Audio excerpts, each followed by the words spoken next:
Tonight, a Syrian restaurant closes its doors after being bombarded with racist and violent messages online. This is just terrible. This is really, really ugly and unnecessary. I don't know if it's blown out of proportion. It all stems from an incident in Hamilton last weekend at a protest at a Maxime Bernier event. Plus, he did have a voice and he used it. People get in trouble for that and they go after him. 2 teens are now facing first-degree murder charges. 2 more are under arrest in the stabbing death of a 14-year-old Hamilton student. And calls for Canada Post to find a better way to deliver the mail after this community mailbox was broken into twice in just 1 week. Good evening, I'm Mike Wise. A Syrian restaurant in downtown Toronto says it is shutting its doors after the owners received numerous death threats online. The family behind Sufi's on Queen West says it's been getting the hateful messages after the owner's son took part in a protest at a Maxime Bernier speaking event. Angelina King has more. A once bustling family business now sits empty. Permanently closed signs line the windows. The message along with them explains why. The El Soufi family says they're too scared to keep the restaurant open after receiving death threats. The family provided copies of some of those messages and say they're talking to police. Due to the racist and disturbing content, we're only quoting a few. One person writing, "You're going back in a box." Another says, "Break his expletive knees and crack that skull so he can't walk." Others spell out acts of violence in even more graphic detail. The family, too afraid to speak to media, had an organization read a statement for them. The magnitude of hate we are facing is overwhelming. We are heartbroken about having to make this decision. However, we could not put our family members, staff, and patrons in danger. It all stems from this, a protest at a Maxime Bernier event in Hamilton last week. During it, a group of people blocking an elderly woman's entrance. The owner's son was involved. The family says he's offered to apologize to the woman in person. They said sorry on social media after the protest and once again today, writing, Our family and business do not condone acts of hate, violence, or harassment in any shape or form. Customers we spoke with say they're upset not only because one of their favorite restaurants is closed, but because they say the family behind it is so kind and welcoming. Some even leaving messages of support, like this one. And the family that ran it were just super sweet and quiet and calm, and it just really broke my heart. Now just walking by and seeing this is just terrible. This is really, really ugly and unnecessary, and I'm very shocked and saddened to see that people in the city of Toronto have the capacity to do something so hateful. These 3 women live above the restaurant and say it was always busy and the staff always helpful. Any package we got, they always grab for us. I remember once I got locked out of my apartment and I went in and I was like, "Do you mind if I chill here? Could I use your bathroom?" And they're like, "Yeah, of course." So nice. The family is thanking the community for its support, saying it's restored their faith in the city. Angelina King, CBC News, Toronto. Another 2 teenagers are facing first-degree murder charges. A total of 4 now charged in the shocking death of a 14-year-old Hamilton High School student. People who knew the young victim are saying tonight his murder stemmed from a case of bullying. Lorenda Redekop has more about the teen and the circumstances surrounding his stabbing. Classes continued today at Sir Winston Churchill Secondary School in Hamilton, a day after 14-year-old Devon Selvey was stabbed and killed. On my way out here, I had a teacher who reached out and just hugged. She was in tears. She said, "We worked so hard to build, the positive culture here." When I found out, I almost burst out crying in front of my mom. He was a fun kid to hang around. It happened at 1:30 in the afternoon behind the school. His mother was with him. She was screaming. I talked to my neighbor and he goes, "She was just screaming. He didn't know what the heck was going on." This neighbor heard sirens, headed outside, and saw Selvey taken away in the ambulance. She also saw young people running from the scene. I can't even concentrate on watching, doing anything on my iPad or my computer. I just can't.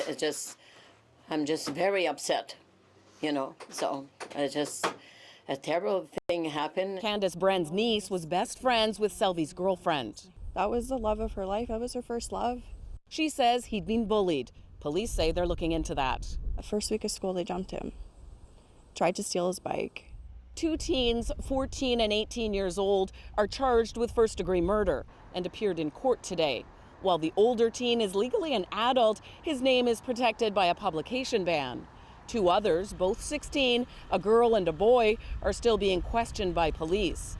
They say the attack was recorded by bystanders on cell phones. I do encourage people that may be in possession of any type of video to please contact us, to reach out to us so that we can be provided with that video evidence. I would discourage anybody from passing that information along through social media or any other context for that matter, because it could be evidence. A vigil is being held outside the school tomorrow. Then on Thursday, the school football game will honor anti-bullying with funds collected for Selvy's family for funeral costs.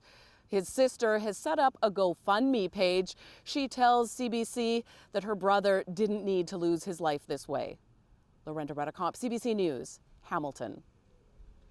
We are hearing tonight from the family of the teenager killed in the hit and run in East York. Police telling us today Matthew Drever was with another teen in the parking lot of a Shoppers Drug Mart near Woodbine and O'Connor. They got into some sort of altercation with 2 men who were in a dark-colored SUV.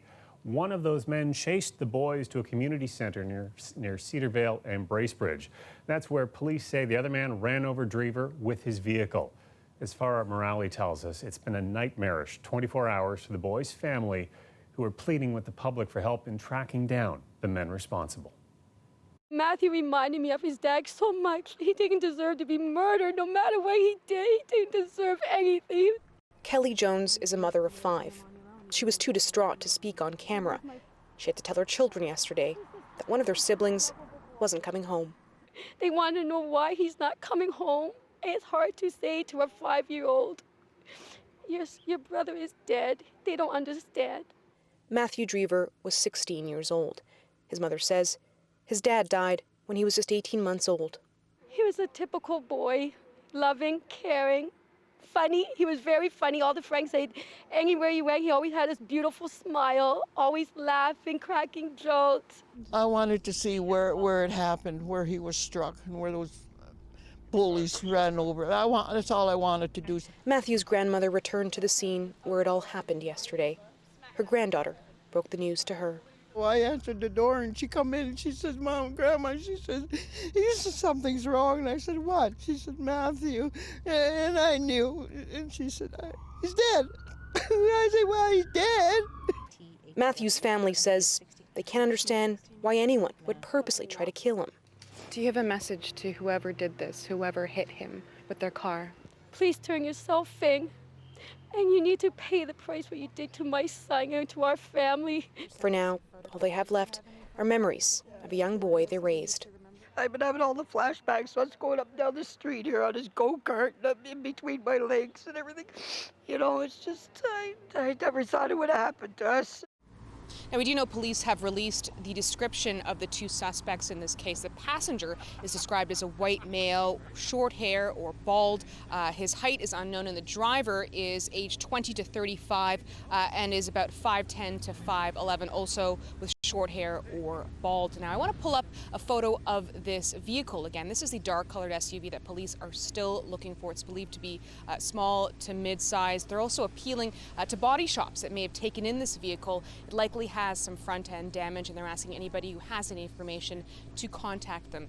Now, as for this other teen that was with Michael Drever that night, he is recovering, though very traumatized, and is cooperating with police. Farah Morali, CBC News, Toronto. We are learning new details of what is in the deal between the province and education support workers. The agreement was reached Sunday evening, and it kept schools across the province open this week. CBC Toronto has learned that the contract is for 3 years. The union is getting $78 million a year to create and protect up to 1,300 jobs. Workers will see a 1% increase to their wages and benefits each year. They'll also retain their sick leave plan of 11 fully paid days and 120 days of short-term leave paid at 90%. All CUPE workers will get family day off, and the leaders of the locals will meet this weekend to okay the deal. If that happens, ratification votes will be held for members by the end of October.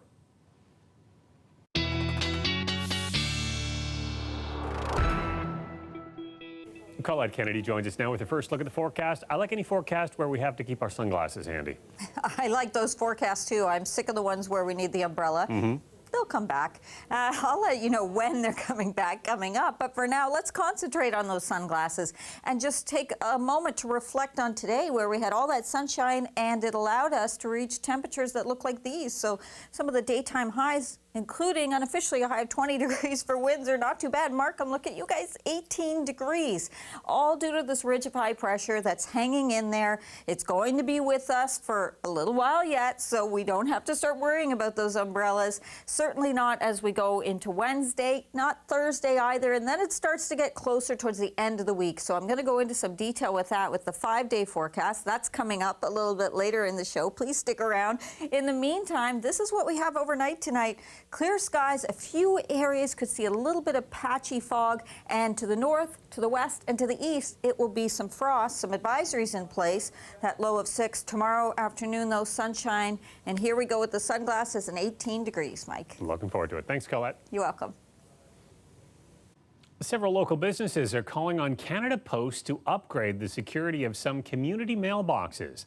They say several thieves broke into them, stealing checks and other documents. The boxes are supposed to meet Canada Post standards for security. But as John Lancaster shows us, and you're complaining the boxes are just easy pickings for criminals. It took this unidentified person about 10 seconds to seemingly pry open these mailboxes.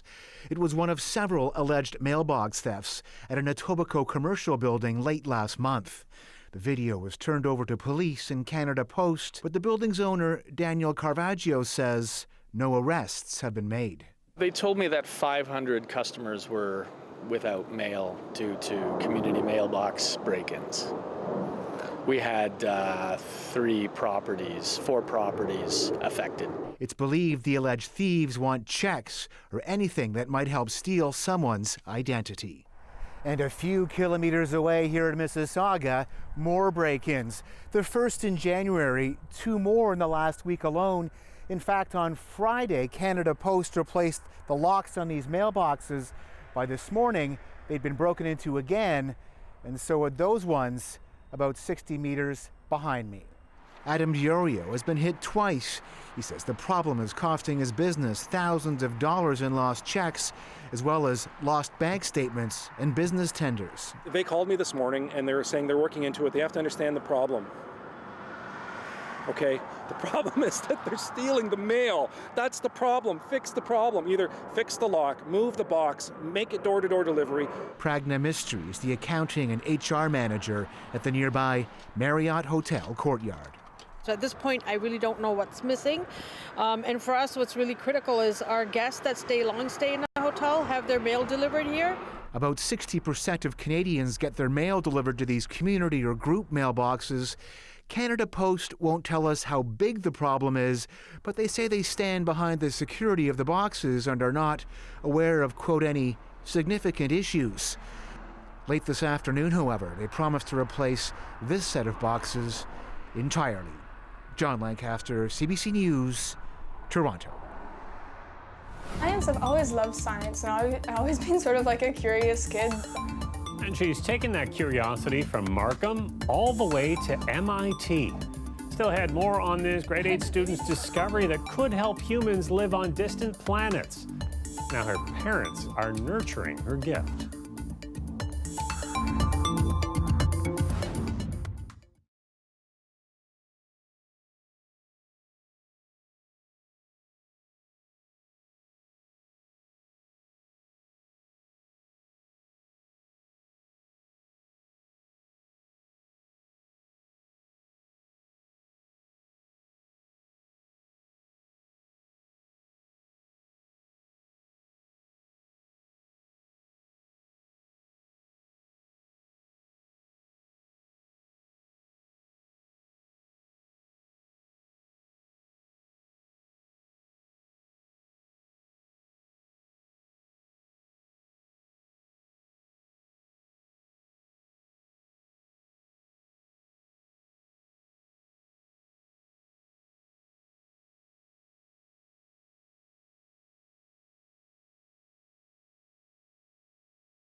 A young grade 9 science whiz is preparing to take the stage at one of the world's most prestigious universities.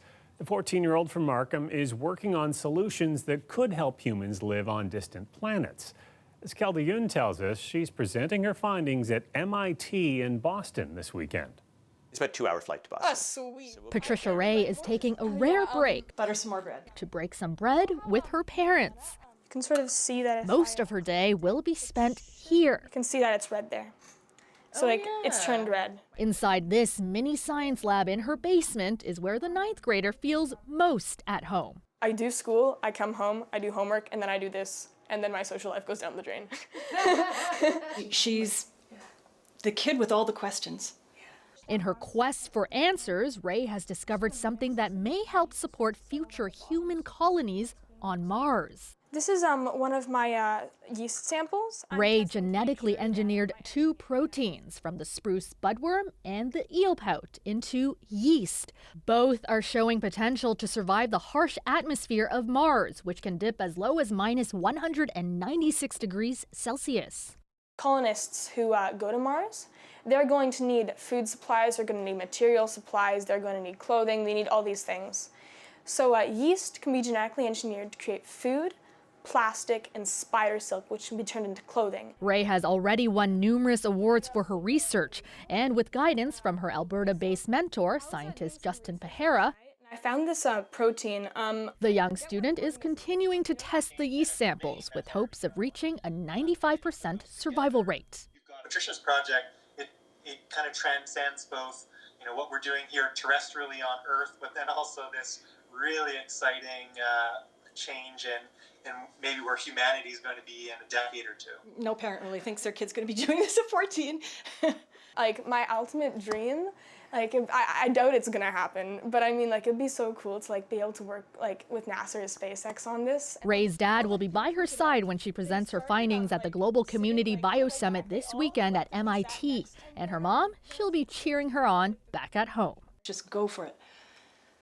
Reach for your dreams. Absolutely love what I do. I love my job. Kelda Yoon, CBC News, Toronto. Well, he's the ruler of rigatoni, the savant of spaghetti, and the maestro of macaroni. Could one of the world's best pasta chefs come not only from Canada, but from Toronto? We'll catch up with him ahead of the World Pasta Championships a little later in our newscast.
The weather update is brought to you by Train Extreme Conditions Testing. It's hard to stop a train, really hard. Train, the most reliable heating and cooling brand. A big change in the front office of the Toronto Argonauts today. The team is getting rid of Jim Popp as general manager, replacing him with one of the best-known personalities in the CFL. It is my goal to do my level best to make sure that we are not just a competitive team on a consistent basis, but we want to return to being a championship team. Mike Pinball Clemens has been a star player for the Argos, as well as the head coach and a team executive. He'll now become the new GM. The change comes after a blowout loss to Vancouver on the weekend. The Argos have just 2 wins this season. Clemens says the team's turnaround could take a while. In the Canadian Football League, it can be a much shorter turnaround. I've kind of been in this situation before, and the first time around, it took me 1 full year and 1/2 year to get there, right? Clemens says he twice turned down the front office role with the Argos earlier this season before finally agreeing to take the job after Saturday's loss.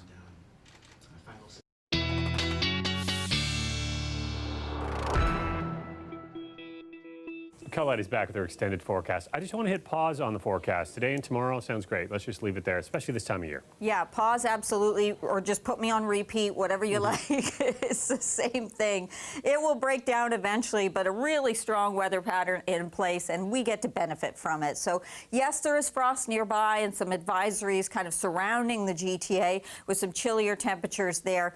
A little bit of patchy fog actually possible closer to the city, but the pattern holds, giving us sunshine again tomorrow, and it holds beyond that as well. So when do the showers come? At this point, it does look like just for the beginning, moving in for the beginning of the holiday weekend. So it's timing out to about Saturday, and we'll show you in the 5-day forecast how that looks and what the cooler temperatures are like as well. But just keeping in mind, at this time of year, we're still near 16 degrees for an average high and near 5 degrees for an overnight low. We're kind of close to that for our overnight low. There's that ridge of high pressure. Again, the center of it may move off. It may even get squashed a little bit. It really doesn't matter because it's blocking things that are happening, the precipitation off to the east of us. This next system that wants to make its way in, it's really slowing this up. So as we're going even towards Thursday night, we're still looking at that protection over top of us, especially for the lower Great Lakes. Once we get into Friday, a bit more cloud cover comes in, and then the precipitation likely as we go into Saturday. Overnight tonight, though, this is what you're looking at for lows into southwestern Ontario, and this is what you're looking at for highs. So kind of similar to today. Windsor with a high of 19, a little bit warmer today than that. And then for the GTA, overnight tonight, readings looking like this, a little cooler for you folks into Markham at 4 degrees. And tomorrow, let's all be in this together, going to highs of 18 degrees with sunshine. Now, we have the sun Thursday, few degrees cooler. Friday, 17, here comes some of that cloud cover, and there you are. Thanksgiving weekend, 15 degrees on Saturday, with some of those showers moving back into the forecast. But what's nice is it does seem like it's going to kind of make haste as it moves through. So it is cooler on Sunday, but we're looking more at some of the cloud cover, at least at this point with the timing, than we really are looking at having to worry about those umbrellas again. Okay, well, just Saturday with rain, that's fine. Okay, thanks a lot, Colette. You're welcome.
Some of the best pasta chefs from around the world are in Paris tonight. Among them, Toronto's very own Judith Sethi.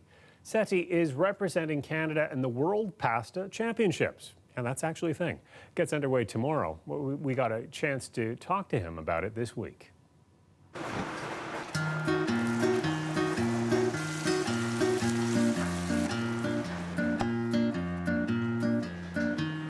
The exposure has been really great for me. Like, I always thought that I would do really good in cooking, but this has come really early. I've been cooking since almost 2 years, but like, I'm really happy and proud that I got a chance to represent Canada.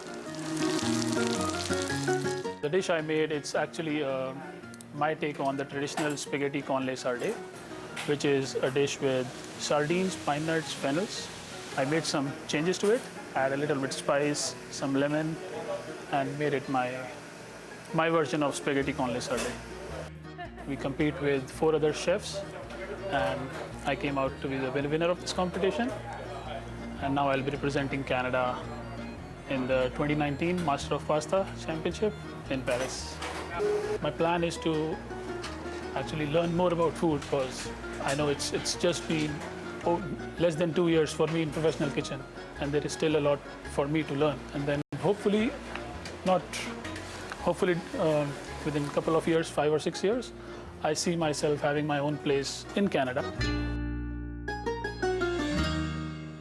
I am so hungry after watching that. Well, tomorrow on Q, director Ang Lee is going to be speaking with Tom Power about his new thriller, Gemini Man, which stars not one but 2 versions of Will Smith. One real, one computer generated. You can hear about that tomorrow at 10 a.m. I'll see you back here at 11 p.m. right here on CBC Television. Good night.